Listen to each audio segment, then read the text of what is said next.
¿Has notado alguna vez que las relaciones humanas tienen sus altas y sus bajas? Las amistades se disfrutan algunas veces y otras no tanto. Algunas veces son seguras y otras veces son inseguras. Hemos visto en lecciones anteriores que los profetas en el Antiguo Testamento fueron emisarios de los pactos de Dios con su pueblo. Y para entender esta función de emisario, tenemos que entender que los profetas se dieron cuenta de que la relación entre Israel y Dios tuvo sus altas y sus bajas.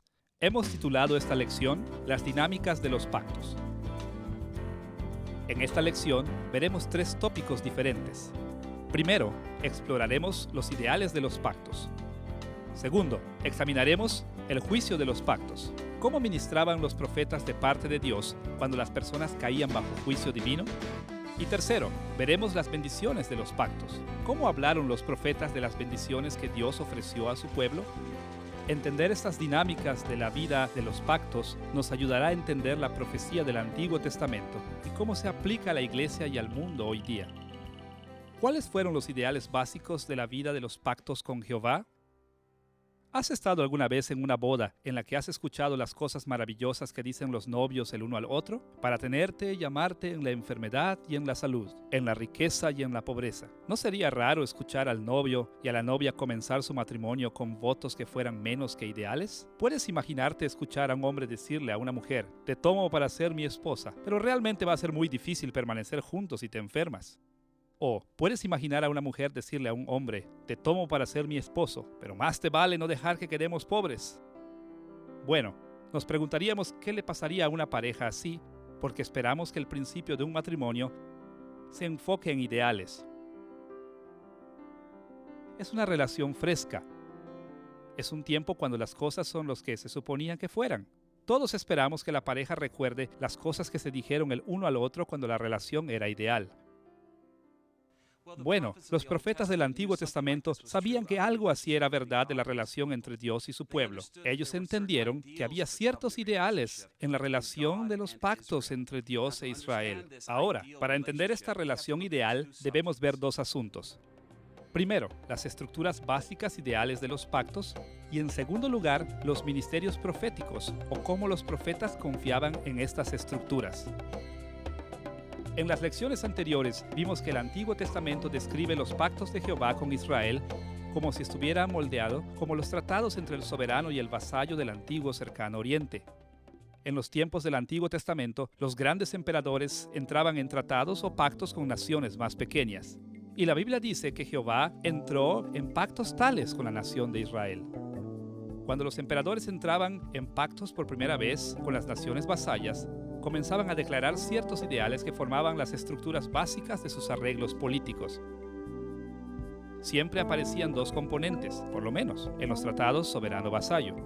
En primer lugar, los tratados antiguos del Mediano Oriente siempre afirmaban la benevolencia del emperador hacia sus vasallos, declaraban el nombre del gran rey y comenzaban con un registro histórico que enumeraba todas las grandes cosas que el rey había hecho por su pueblo. Los tratados se basaban siempre en la bondad del emperador. Y este tema de la bondad del emperador es también verdad en el ideal de la Biblia de los pactos. El centro de cada pacto bíblico divino era la bondad de Dios hacia su pueblo. Hay otro elemento en los ideales que nunca debemos olvidar, y ese es el elemento de la responsabilidad humana. Así como cada tratado de soberano vasallo en el mundo antiguo requería lealtad de los súbditos al emperador, de la misma manera, cada pacto en el Antiguo Testamento requería lealtad del pueblo a Dios. Ahora, siempre tenemos que recordar que la respuesta de lealtad era siempre una respuesta a la misericordia divina. La gente no gana su estatus ante Dios. Dios estableció pactos con la gente basados en su gracia. Sin excepción alguna, los ideales de los pactos siempre involucraban responsabilidad humana, el requisito de vivir lealmente ante Dios. Aquí debemos pensar cómo cada uno de esos elementos ideales entró en el pacto del Antiguo Testamento. Como vimos en las lecciones anteriores, los profetas del Antiguo Testamento entendieron que Dios entró en 5 relaciones de pacto. Él estableció pactos con todas las naciones de la tierra por medio de Adán y Noé. Después Él llamó a Israel a una relación especial por medio de los pactos con Abraham, Moisés y David, así como a un pacto futuro en los postreros días después del exilio. Pensemos en el pacto con Adán. En los días de Adán, la benevolencia de Dios se expuso en la manera en la que creó el mundo para la humanidad. Él tomó una creación inhabitable y caótica y la moldeó en un hermoso jardín en el que iba a habitar la humanidad. Como leemos en Génesis capítulo 1, versículo 2, y la tierra estaba desordenada y vacía, y las tinieblas estaban sobre la faz del abismo, y el Espíritu de Dios se movía sobre la faz de las aguas. Después Dios hizo un paraíso para su imagen y puso a Adán y a Eva en este paraíso. Esta misericordia fue la base sobre la cual Dios entró en un pacto con nuestros primeros padres, Adán y Eva. Al mismo tiempo, se requería en el ideal del pacto con Adán la responsabilidad humana. Dios puso a Adán en el maravilloso jardín del Edén, pero inmediatamente Él puso serias estipulaciones. En Génesis capítulo 2, versículos 16 y 17, leemos estas palabras. De todo árbol del huerto podrás comer, mas del árbol de la ciencia del bien y del mal no comerás, porque el día que de él comieres, ciertamente morirás. Aún en el paraíso, el ideal del pacto no solamente incluía la benevolencia de Dios, sino también la responsabilidad de la raza humana.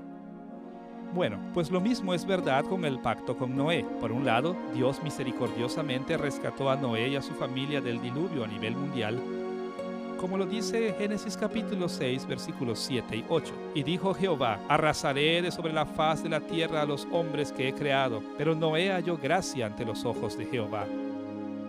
El pacto con Noé se basó en misericordia divina inmerecida.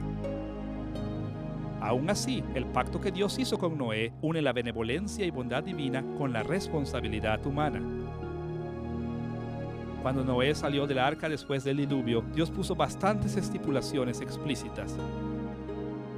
En Génesis capítulo 9, versículo 7, Dios también le recordó a Noé de su responsabilidad humana básica. Mas vosotros fructificad y multiplicaos, procread abundantemente en la tierra y multiplicaos en ella. Tanto la misericordia divina y la responsabilidad humana aparecen en el pacto con Noé. Ahora vayamos por un momento a los pactos especiales que Dios hizo con la nación de Israel. Recordarás que el primer pacto con Israel fue por medio del patriarca Abraham. La gracia de Dios aparece en este pacto porque Dios escogió a esta sola familia para ser bendecida sobre todas las familias de la tierra. Dios mostró gran misericordia hacia Abraham cuando le dijo estas palabras en Génesis capítulo 12, versículos 2 y 3. Y haré de ti una nación grande, y te bendeciré, y engrandeceré tu nombre, y serás bendición. Bendeciré a los que te bendijeren, y a los que te maldijeren maldeciré, y serán benditas en ti todas las familias de la tierra. Una vez más, la gracia divina es el elemento central en el ideal de este pacto. No obstante, la responsabilidad humana también fue una parte esencial del ideal del pacto con Abraham. La responsabilidad del patriarca viene en primer plano en muchas ocasiones.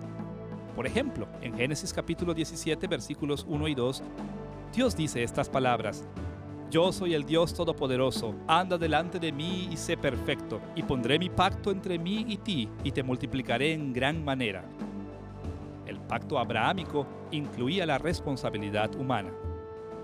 Muchos cristianos hoy día tienen una impresión falsa con relación al pacto de Dios con Moisés. Piensan que este pacto se centró en las obras, pero no fue así. Y podemos ver esto claramente en el hecho de que los 10 mandamientos comienzan con un prólogo histórico muy parecido a los prólogos de los tratados de los soberanos del cercano oriente. Antes que se diera mandamiento alguno, en Éxodo capítulo 20, versículo 2, leemos estas palabras: Yo soy Jehová tu Dios, que te saqué de la tierra de Egipto, de casa de servidumbre. Dios esperaba que su pueblo lo obedeciera, pero en base a este hecho de misericordia al sacarlos de la tierra de Egipto. Claro, el otro lado de la responsabilidad humana también aparece en el pacto con Moisés. Éxodo capítulo 19, versículo 5 dice estas palabras a Israel: Ahora pues, si diereis oído a mi voz y guardareis mi pacto, vosotros seréis mi especial tesoro sobre todos los pueblos, porque mía es toda la tierra. La gracia divina fue unida a la responsabilidad humana en el estado ideal del pacto con Moisés. Ahora, el pacto real con David también se enfocó en la benevolencia divina. Dios habló a David de esta manera en 2 Samuel, capítulo 7, versículo 8. Yo te tomé del redil, de detrás de las ovejas, para que fueses príncipe sobre mi pueblo, sobre Israel.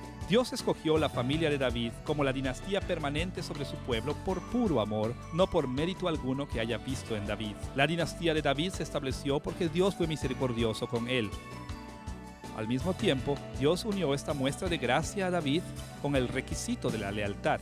Escucha la manera en que se presentan los requisitos de lealtad en el Salmo 89, versículos 30 al 32.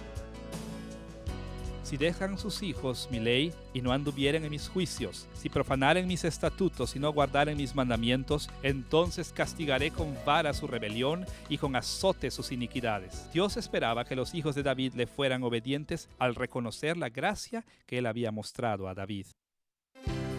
Los dos lados de los ideales de los pactos aparecen también en el nuevo pacto, lo que predijeron los profetas que vendría por medio del Mesías. El apóstol Pablo lo expuso brevemente en Efesios capítulo 2, versículos 8 a 10. Porque por gracia sois salvos por medio de la fe, y esto no de vosotros, pues es don de Dios, no por obras para que nadie se gloríe. La gracia es la base del pacto en Cristo, pero ahora escucha las palabras que siguen en el versículo 10. Porque somos hechura suya, creados en Cristo Jesús para buenas obras, las cuales Dios preparó de antemano para que anduviésemos en ellas. El ideal del nuevo pacto incluye también la responsabilidad humana de las buenas obras. Ahora debemos dirigir nuestra atención a nuestro segundo tópico. ¿Cómo confiaron los profetas en estas estructuras? Por un lado, constantemente los profetas le recordaban al pueblo de Dios las misericordias que Jehová les había mostrado. Sin embargo, al mismo tiempo, los profetas del Antiguo Testamento concentraron mucha de su atención en la responsabilidad humana ante el pacto. Fueron llamados por Dios para acercarse a la gente y recordarle su servicio leal a Dios. Siempre debemos recordar que los profetas sabían que había tanto creyentes como no creyentes dentro de la comunidad visible de Israel, y por esta razón trataron la responsabilidad humana en los pactos como un área de prueba. La respuesta de la gente hacia las estipulaciones de los pactos mostró la verdadera naturaleza de sus corazones. Por otro lado, los no creyentes en la comunidad visible demostraron que, de hecho, no tenían la fe salvadora porque se alejarían de sus responsabilidades de los pactos. Se negaban a confiar en Jehová para salvación y se negaban a darle su lealtad. Estos violadores flagrantes de los pactos sufrirían el juicio de Dios. Por otro lado, la prueba de la responsabilidad humana también identificaba a aquellos que estaban verdaderamente en la comunidad invisible del pacto.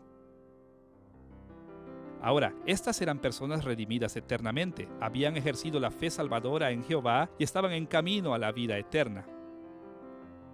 Pero el hecho es que muchas veces los profetas desafiaron aún a estas personas a probar su fe, de la misma manera en la que lo hace el Nuevo Testamento. Escucha las palabras de Apocalipsis capítulo 2, versículo 7. El que tiene oído, oiga lo que el Espíritu dice a las iglesias. Al que venciere, le daré a comer del árbol de la vida, el cual está en medio del paraíso de Dios. Este tipo de tema, que debemos obedecer al Señor con el fin de probar que genuinamente tenemos la fe salvadora, es un tema que se encuentra también en los profetas. Ahora, aquí debemos tener cuidado de no pensar que los profetas fueron legalistas, simplemente porque enfatizaron la responsabilidad humana. La realidad es que los profetas entendieron que la gracia de Dios estaba detrás de cada acto de obediencia y fidelidad. Sabemos esto también de toda la enseñanza de la Escritura, que siempre que la gente es fiel al Señor, es por el Espíritu del Señor trabajando en ellos. Sin embargo, al mismo tiempo, la Biblia nos recuerda constantemente nuestra responsabilidad de obedecer. Y porque sabemos que la gracia de Dios estaba detrás de cada acto de obediencia, ellos no vacilaban en llamar al pueblo de Dios a la obediencia y fidelidad. Hasta aquí, en nuestro estudio de las dinámicas de los pactos, hemos visto dos lados de los ideales de los pactos. Ahora debemos dirigir nuestra atención a nuestro segundo tópico, el juicio de los pactos. ¿Cuál fue la dinámica de la vida de los pactos cuando el pueblo de Dios se alejó del servicio al Señor? Hay muchas formas de gobernar humanamente por todo el mundo, pero hay una cosa en común en cada gobierno humano. Todos reconocen que las personas de un lugar no obedecerán todas sus leyes. Y como resultado, establecen un sistema de crimen y castigo. Lo mismo pasó en los pactos de Dios con Israel. Él sabía que su pueblo era pecador. Él sabía que se rebelarían en su contra, así que estableció un sistema de juicio sobre su pueblo. Los profetas jugaron un papel muy importante en el sistema de juicio. Fueron mensajeros de los pactos. Ellos traían a la mente los delitos y también advertían de los castigos que Dios les daría si violaban su pacto. Ahora, para entender cómo funcionaban los profetas como mensajeros de juicio, necesitamos entender dos elementos del juicio de los pactos que Dios puso sobre su pueblo. Primero, exploraremos el tipo de juicios que anunciaron los profetas. Y segundo, exploraremos el proceso que seguirían los juicios. Veamos primero los tipos de juicios que emitieron los profetas en contra de aquellos que violaban notoriamente sus pactos con Jehová. Es importante darse cuenta que los profetas del Antiguo Testamento no inventaron los tipos de juicios con que amenazaban. Por el contrario, veían en las Escrituras del Antiguo Testamento las listas o catálogos de los diferentes tipos de juicios que debería de esperar el pueblo de Dios. El vocabulario de los profetas revela que frecuentemente dependían de pasajes provenientes de los libros de Moisés. Hay 5 pasajes principales que guiaron a los profetas al enumerar los tipos de juicio que vendrían contra el pueblo de Dios. Deuteronomio capítulo 4 versículos 25 a 28. Deuteronomio capítulo 28 versículos 15 a versículos 68. Deuteronomio capítulo 29 versículos 16 al 29. Deuteronomio capítulo 32 versículos 15 al 43. Y finalmente Levítico capítulo 26, versículos 14 al 39, proporcionaron información a los profetas al buscar comprender los tipos de juicios que Dios traería en contra de su pueblo. Hay tanto material en estos pasajes que es difícil resumir lo que dicen, pero es seguro decir que Moisés escribió estos pasajes para comunicar a la nación que habían 2 categorías básicas del juicio de los pactos. El primer tipo de los juicios de los pactos es que Dios respondería al pecado persistente con juicio en la naturaleza. Dios amenaza con retirar su bendición del orden natural de tal manera que el mundo se vuelva hostil al pueblo de Dios. Recordarás que Dios trajo a Israel a una tierra donde fluye leche y miel. El orden natural en la tierra prometida iba a ser una bendición tremenda al pueblo de Dios. Pero los profetas advirtieron que cuando se rebelara Israel, quitaría esta bendición en juicio. Ahora, ¿qué tipo de juicios naturales vendrían en contra de la comunidad visible del pacto? Deuteronomio capítulos 4, 28, 29 y 32, así como Levítico capítulo 26, enumeran por lo menos 6 tipos principales de juicios naturales en contra del pueblo de Dios. Primero, estos capítulos en los libros de Moisés nos dicen que algunas veces Dios enviará sequías a la tierra de Israel. Esta sequía secará la tierra de tal manera que las personas sufrirán tremendamente y habrá pestilencia. También vendrá hambre de tal manera que las personas no tendrán comida cuando se rebelen notoriamente en contra del Señor. Y vendrá enfermedad sobre ellos, recibirán fiebre y tumores y plagas. Los animales salvajes amenazarán la vida humana y habrá una pérdida de la población. La infidelidad y últimamente la muerte diezmarán los animales y la población humana en la tierra de la promesa.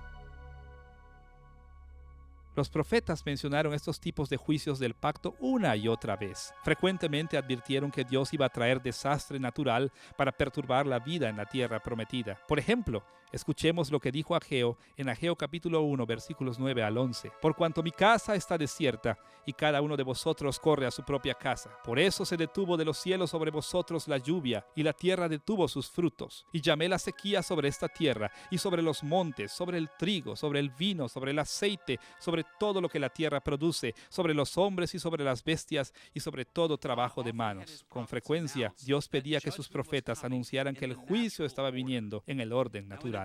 Ahora, además del juicio en la naturaleza, también encontramos que los profetas anuncian el juicio en la guerra. Frecuentemente, la guerra trae horrores naturales, tales como hambre y enfermedad, pero Dios también habló de enviar enemigos humanos en contra de su pueblo como un tipo de juicio de los pactos. Un número de motivos de guerra aparecen en los escritos de Moisés, en Deuteronomio capítulos 4, 28, 29, 32 y en Levítico capítulo 26 encontramos por lo menos 5 categorías de juicio en la guerra.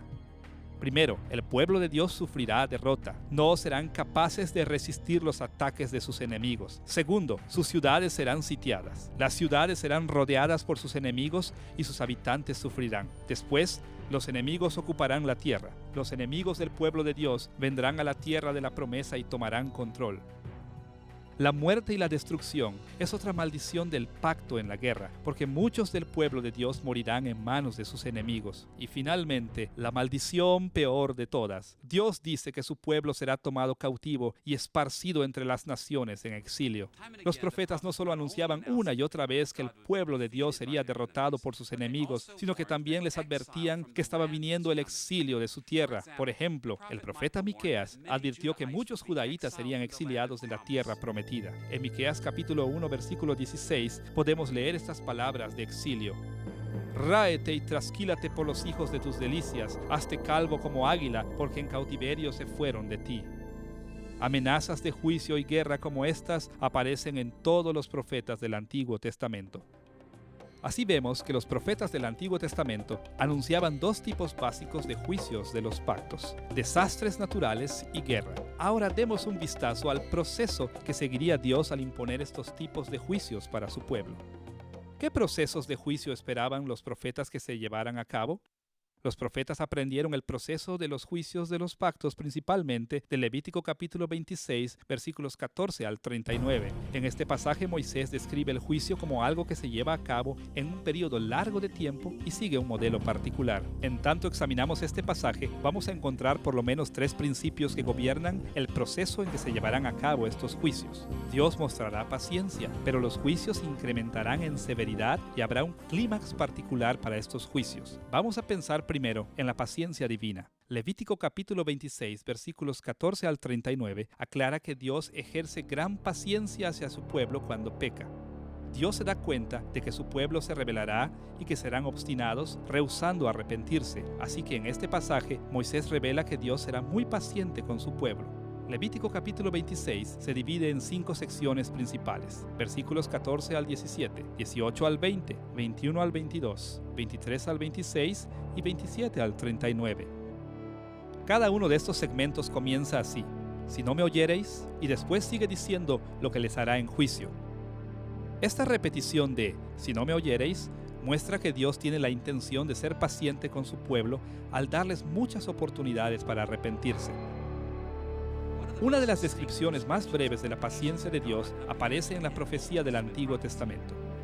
El profeta Joel habló de la paciencia de Dios en Joel capítulo 2 cuando llamó al pueblo al arrepentimiento. En capítulo 2, versículo 13, dice estas palabras a Israel: y convertíos a Jehová, vuestro Dios, porque misericordioso es y clemente, tardo para la ira y grande en misericordia, y que se duele del castigo. Los profetas creían fuertemente en el juicio de los pactos, pero también creían que Jehová era muy paciente con su pueblo. El primer principio de los juicios de los pactos en Levítico 26 es que Dios será paciente, pero hay un segundo principio. Los juicios de los pactos de Dios vendrán con severidad creciente. Así como los 5 segmentos de Levítico capítulo 26 nos dicen que Dios es paciente, también nos dicen que Dios aumentará la severidad de sus juicios.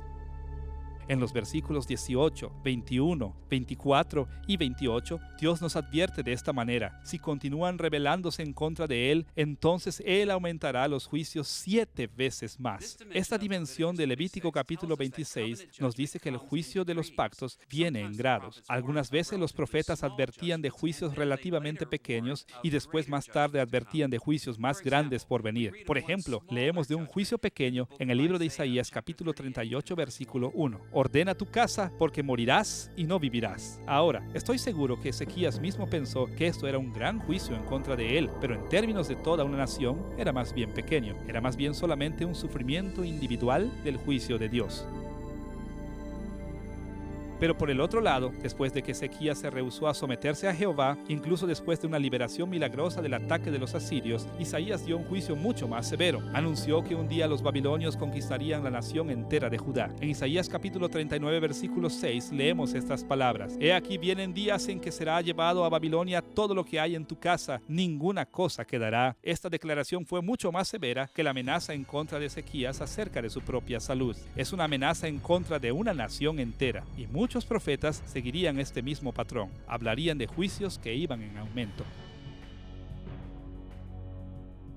No encontramos solamente que Dios trae juicios de los pactos con paciencia y con severidad creciente, sino que también encontramos un tercer principio. El clímax del juicio es el exilio de la tierra. La última sección de Levítico capítulo 26, versículos 27 al 39, advierte que el peor juicio que vendrá en contra del pueblo de Dios será una devastación total de la tierra y el exilio de la tierra prometida. Escuchemos la manera en que lo expuso Moisés en Levítico capítulo 26, versículo 33. Y a vosotros os esparciré entre las naciones, y desenvainaré espada en pos de vosotros, y vuestra tierra será asolada, y quedarán desiertas vuestras ciudades. En las mentes de los creyentes del Antiguo Testamento era difícil de imaginar algo peor que esto. Dios había traído a Israel a la tierra prometida, una tierra donde fluye leche y miel, y ahora los profetas estaban anunciando que iba a haber un exilio de esta tierra. Al llegar a la mayoría de los profetas bíblicos, Dios había advertido una y otra vez que iba a mandar a su pueblo fuera de la tierra.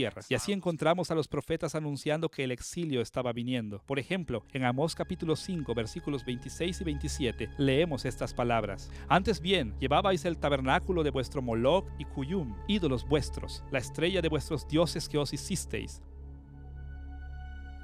Aunque Moisés hizo la amenaza del exilio claramente en Levítico capítulo 26 y en otros pasajes, el pueblo de Israel todavía no lo podía creer. Sería más popular creer que Dios no sacaría a su pueblo. Por lo menos, Jerusalén permanecería intacta. El pueblo había olvidado que su pacto con Jehová requería la responsabilidad humana. Y esta es la razón por la que, en los últimos años de la seguridad de Jerusalén, Jeremías tuvo que proclamar que la destrucción de la ciudad y del templo estaba viniendo. En Jeremías capítulo 7, versículos 13 al 15, leemos estas palabras. Ahora pues, por cuanto vosotros habéis hecho todas estas obras, dice Jehová, y aunque os hablé desde temprano y sin cesar, no oísteis, y os llamé y no respondisteis, haré también a esta casa sobre la cual es invocado mi nombre, en la que vosotros confiáis, y a este lugar que di a vosotros y a vuestros padres, como hice a Silo. Os echaré de mi presencia, como eché a todos vuestros hermanos, a toda la generación de Efraín. Dios es misericordioso y paciente y bueno con su pueblo. Toma mucho tiempo molestarlo, pero puede ser provocado a ira. Y así descubrimos que Dios hace juicio sobre su pueblo, pero es un juicio paciente y bueno que ejecuta sobre su pueblo. Hasta aquí, en esta lección de las dinámicas de los pactos, hemos visto los ideales de los pactos y los juicios de los pactos. Ahora veremos el tercer elemento en nuestra discusión, las bendiciones de los pactos. ¿Cómo derrama Dios sus bendiciones en su pueblo? ¿Has estado alguna vez en una amistad en donde la otra persona simplemente no olvida? Quizá te has mudado muy lejos y las cartas continúan viniendo, aún después que has olvidado responder. O suena el teléfono y es otra vez tu fiel amigo. Bien. Es bueno tener amigos como este que están apegados a ti por toda la historia. Y lo mismo fue verdad para Jehová y su relación con Israel. Los profetas sabían que Dios juzgaría severamente a su pueblo, pero también sabían y proclamaban que Jehová nunca abandonaría al pueblo de su pacto. Para explorar este lado de la vida de los pactos, necesitamos ver dos consideraciones, así como lo hicimos en el estudio del juicio. Primero, veremos los tipos de bendiciones de los pactos y después veremos los procesos de las bendiciones de los pactos. Las bendiciones vienen cuando el pueblo busca serle fiel a Dios. Claro, Dios no espera que su pueblo sea perfecto, pero sí espera que lo busquen sinceramente y no se rebelen en su contra. Cuando el pueblo del pacto es fiel en esta forma, Dios los bendice ricamente. La primera categoría de bendiciones es bendición en la naturaleza. Así como Moisés habló de juicio en la naturaleza, también habló de las bendiciones que vendrían en el entorno natural. Moisés reveló a Israel que Dios ofreció tremendas bendiciones naturales si solamente le servían fielmente. Este tipo de motivo aparece en 4 maneras, por lo menos en Deuteronomio capítulos 4, 28, 30 y Levítico capítulo 26. Primero, Moisés habla de abundancia en la agricultura. Los campos estarían llenos de cosechas y la gente era fiel a su Señor. También habla de la fertilidad del ganado. El ganado crecería en grandes cantidades y la gente servía fielmente al Señor. Vendrían salud y prosperidad al pueblo de Dios. Disfrutarían salud en general y bienestar, y además de esto, la población crecería. El número de israelitas aumentaría para llenar la tierra prometida. Los anuncios de bendición en la naturaleza no deben sorprenderlos. Cuando Dios hizo primero a la humanidad, los puso en un paraíso, el jardín del Edén, pero después Dios los sacó debido al pecado. Cuando el pueblo del pacto es fiel a Dios, Él promete darles bendiciones, bendiciones en la naturaleza para que puedan experimentar los tipos de cosas que Dios quería que tuviera la raza humana en el mismo principio. Los profetas del Antiguo Testamento hablaron de muchas maneras acerca de las bendiciones de la generosidad en la naturaleza. Escucha un ejemplo en Joel capítulo 2, versículos 22 al 23. Animales del campo, no temáis, porque los pastos del desierto reverdecerán, porque los árboles llevarán su fruto, la higuera y la vid darán sus frutos. Vosotros también, hijos de Sión, alegraos y gozaos en Jehová vuestro Dios, porque os ha dado la primera lluvia a su tiempo. De la misma manera, Zacarías predijo que el pueblo en sus días vería las bendiciones de Dios cuando obedecieran al Señor. Zacarías capítulo 8, versículo 12 dice estas palabras: porque habrá simiente de paz, la vid dará su fruto y dará su producto la tierra, y los cielos darán su rocío. Aunque el primer tipo de bendición de los pactos se enfoca en la abundante recompensa de la naturaleza, también aparece una segunda categoría principal una y otra vez en los profetas, y esta es la bendición en la guerra. Así como el pueblo del pacto sufrió la derrota en la guerra cuando estaban bajo el juicio de Dios, ellos experimentaron la victoria y la paz cuando estaban bajo las bendiciones del pacto. Este motivo aparece por lo menos en 4 maneras en Deuteronomio capítulos 4, 28, 30 y Levítico capítulo 26. Primero, Moisés dice al pueblo de Dios que ellos derrotarán a sus enemigos. Pero más que esto, habrá un fin a la guerra, cesará la hostilidad con las naciones y habrá un alivio para la destrucción. Y claro, habrá un regreso de cualquier cautivo que ha sido llevado lejos de la tierra prometida. Los profetas del Antiguo Testamento frecuentemente hablaron de esos tipos de bendiciones en la guerra. Escucha cómo predijo Amós un gran futuro de éxito militar para la nación de Israel. En Amós capítulo 9, versículos 11 y 12, dice estas palabras del período post-exílico: en aquel día yo levantaré el tabernáculo caído de David, y cerraré sus portillos, y levantaré sus ruinas, y lo edificaré como en el tiempo pasado, para que aquellos sobre los cuales es invocado mi nombre posean el resto de Edom y a todas las naciones, dice Jehová que hace esto. El profeta Amós anunció en un mundo de hostilidades y problemas que la casa de David tendría la victoria sobre todos los enemigos hostiles. Y de la misma manera, Miqueas en el capítulo 4, versículo 3, anunció que habría gran paz como resultado de estas victorias. Y martillarán sus espadas para asadones y sus lanzas para hoces. No alzará espada nación contra nación, ni se ensayarán más para la guerra. Así que podemos ver en estos pasajes que los profetas se orientaron hacia la gracia y las bendiciones de Dios. Aunque los profetas tuvieron que decir mucho de lo negativo acerca del juicio y pecado, también dijeron que el arrepentimiento y la fidelidad guiarían a grandes bendiciones en la naturaleza y en la guerra. Ahora que hemos visto los tipos de bendiciones que Dios traería a su pueblo, también debemos ver los procesos por los cuales venían estas bendiciones. Así como había un proceso para el juicio, de igual manera lo había para las bendiciones también. Hay por lo menos 3 principios que gobiernan el proceso de la bendición divina. Primero, las bendiciones vienen por medio de la gracia, y después las bendiciones vienen en varios grados, y hay un clímax de las bendiciones de Dios. Con mucha frecuencia, los cristianos modernos tienen impresiones falsas de que en el Antiguo Testamento la gente ganaba su salvación o ganaba su justicia ante Dios, pero nada puede estar más lejos de la verdad. Los profetas no ofrecieron una forma de salvación por obras a los hombres y las mujeres. Ellos hacían un llamado a la gente para arrepentirse y buscar la misericordia de Dios. En Oseas capítulo 14, versículo 1, leemos estas palabras: vuelve, oh Israel, a Jehová tu Dios, porque por tu pecado has caído. Llevad con vosotros palabras de súplica y volved a Jehová y decidle: quita toda iniquidad y acepta el bien, y te ofreceremos la ofrenda de nuestros labios. Nota que Oseas no dice nada acerca de que sus lectores deben de trabajar duro para ganar las bendiciones de Dios. Por el contrario, los fieles en Israel sabían que únicamente la misericordia de Dios les traería bendiciones. Ellos buscaban el perdón como una base para las bendiciones del pacto, no el mérito humano. El segundo principio que gobierna las bendiciones de los pactos es que vienen en una variedad de grados. Así como los juicios venían en grados, así podemos hablar de bendiciones más pequeñas y más grandes. En lo más bajo de la escala, los profetas del Antiguo Testamento hablaron de misericordias de Dios relativamente pequeñas. Por ejemplo, así como Isaías le dijo a Ezequías que se iba a enfermar y morir, también anunció una pequeña bendición al rey cuando le dijo que Dios lo dejaría vivir. En Isaías capítulo 38, versículo 5, Dios dijo: ve y di a Ezequías: Jehová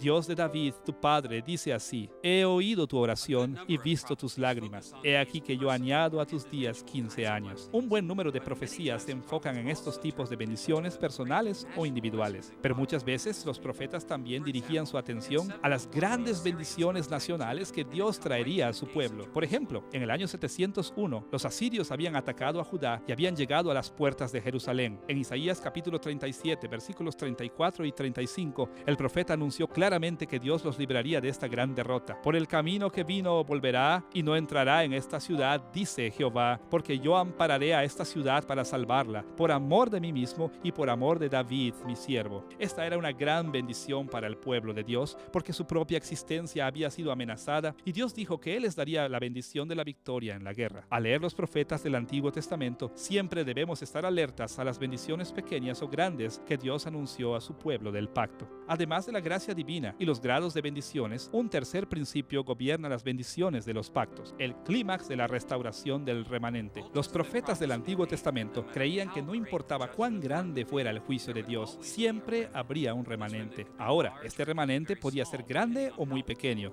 dependiendo en cómo reaccionaría el pueblo de Dios. Pero los profetas siempre dijeron que Dios guardaría seguro un remanente y edificaría en ese remanente. Por ejemplo, Jeremías dijo que Jerusalén sería totalmente destruida, pero en Jeremías capítulo 5, versículo 18, asegura a la gente que el remanente sobreviviría. No obstante, en aquellos días, dice Jehová, no os destruiré del todo. La sobrevivencia del remanente es importante porque por medio de ese remanente, Dios prometió traer a su pueblo la bendición más grande de todas.